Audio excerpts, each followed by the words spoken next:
The SS Sturmbrigade Durlavanger, better known to historians as simply the Durlavanger Brigade, holds the dubious distinction of being amongst the most reviled units of the Nazi war machine. Infamous for its brutality and the open sadism displayed by its commanding officer, a man previously imprisoned for raping a young teen girl, the unit and their actions were so detested that even many among the upper echelons of the Nazi high command itself were disgusted by them.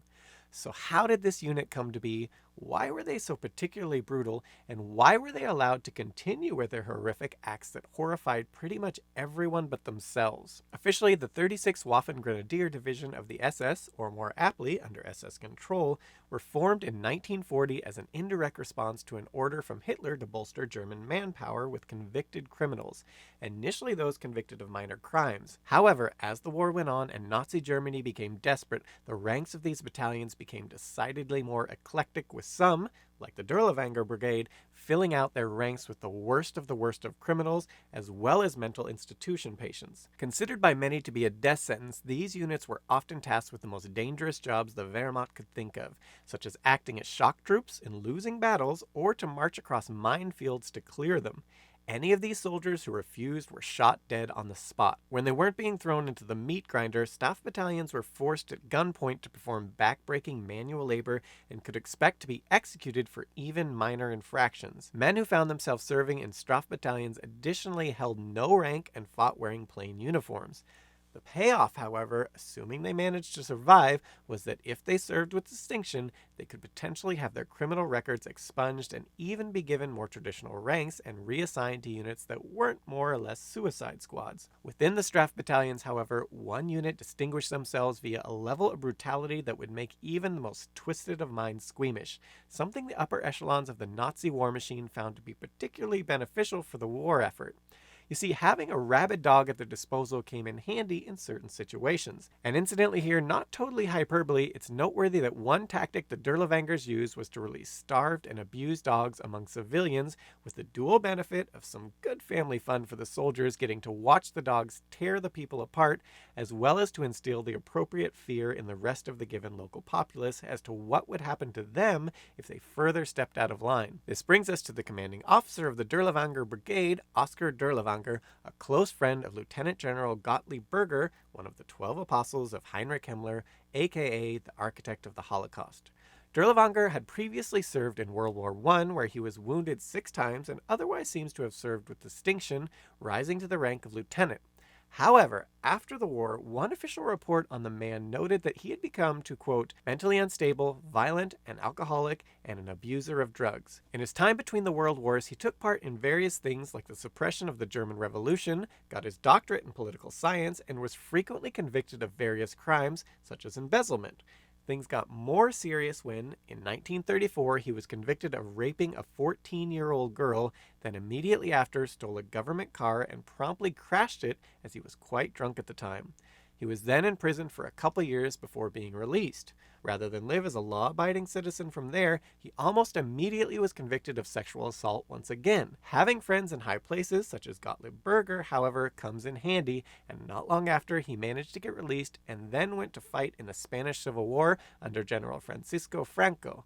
Thanks to his service during the war, when he went back to Germany, he was reinstated and eventually given a group of criminals to command. His unit was initially composed of a few dozen of these individuals, including poachers, the idea here being that their tracking and hunting skills would translate well to hunting and tracking resistance members and fleeing Jews. Thanks to their success towards this end in the early going, the Durlavanger Brigade grew over the course of the war to comprise of 4,000 men at its peak, a group whose numbers eventually included some of the worst criminals, as well as men deemed mentally unstable, including asylum patients. Durlavanger took full advantage of his position as leader of this ethically challenged unit, engaging in acts of cruelty on an incomprehensible scale.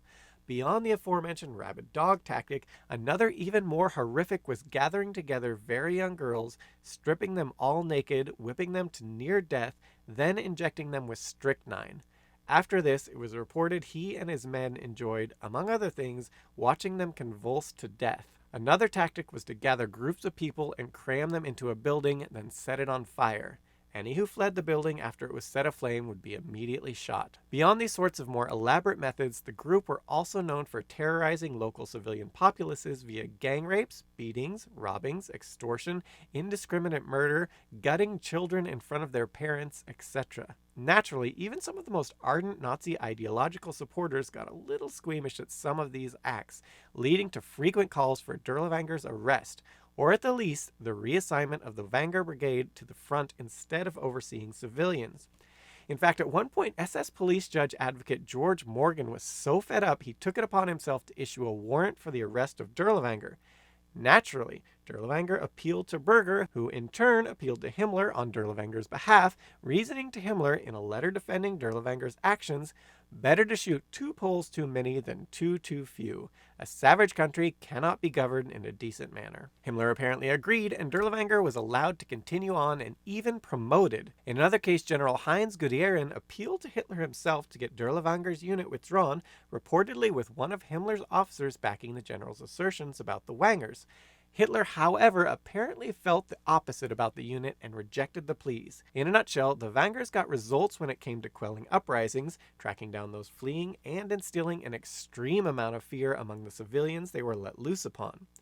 On that note, as alluded to, given their strength was not so much in having well-trained soldiers, but rather ones who seemed to lack even an ounce of empathy or moral compass, the duties of the Dirlewanger Brigade throughout most of the war were the suppression of civilian activity throughout Nazi-controlled Eastern Europe, with the unit mostly operating in Poland and Belarus.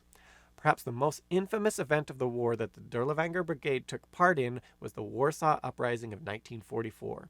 During what came to be known as the Wola massacre, the unit slaughtered thousands of unarmed civilians and engaged in unthinkable acts of cruelty. For example, reports tell of Dirlewanger and his men burning hospital patients alive, gutting screaming women in front of their families, and killing an entire preschool full of children with bayonets and rifle butts. Why this instead of shooting the kids?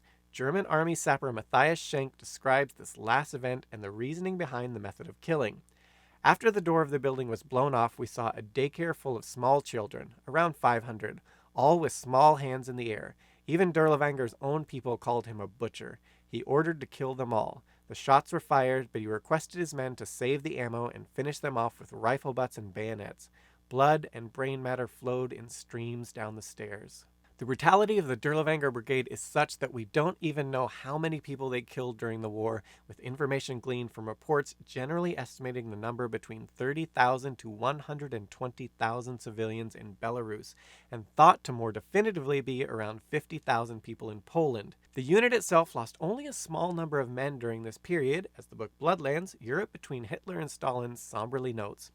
As it inflicted its first 15,000 mortal casualties, the special commanding Dirlewanger lost only 92 men, many of them, no doubt, by friendly fire and alcoholic incidents. A ratio such as that was possible only when the victims were unarmed civilians. Now, for anyone watching this who feels like they needed a little schadenfreude to wash the taste of that information out of their brains, towards the end of the war, this group were forced to go up against non-civilians in the form of the Soviets. Well, let's just say the Red Army saw to it that these bastions of humanity were held accountable for their crimes, almost completely and extremely rapidly, wiping them out down to just a couple hundred survivors. That said, Dirlewanger's brigade numbers were briefly replenished by a few thousand additions to bring them back up to about 4,000 strong, but once again were soon after slaughtered by soldiers who actually knew what they were doing, with it estimated only about 700 of the group in total survived the war. As for the leader of the group, Oskar Dirlewanger, after his unit was decimated the second time, promptly swapped his uniform for civilian clothing, fled, and started going by a different name. Thankfully, he was recognized by a Jewish concentration camp survivor while staying at a hunting lodge not long after. French soldiers promptly arrested him on June 1st, 1945. Now, officially, Dirlewanger died about a week later of injuries he sustained prior to being captured in southern Germany. However, this is largely thought to just be a story to protect a handful of Polish guards at the prison he was being held at. You see, these men allegedly took it upon themselves to beat Dirlewanger until he promptly died of the wounds he sustained before being arrested.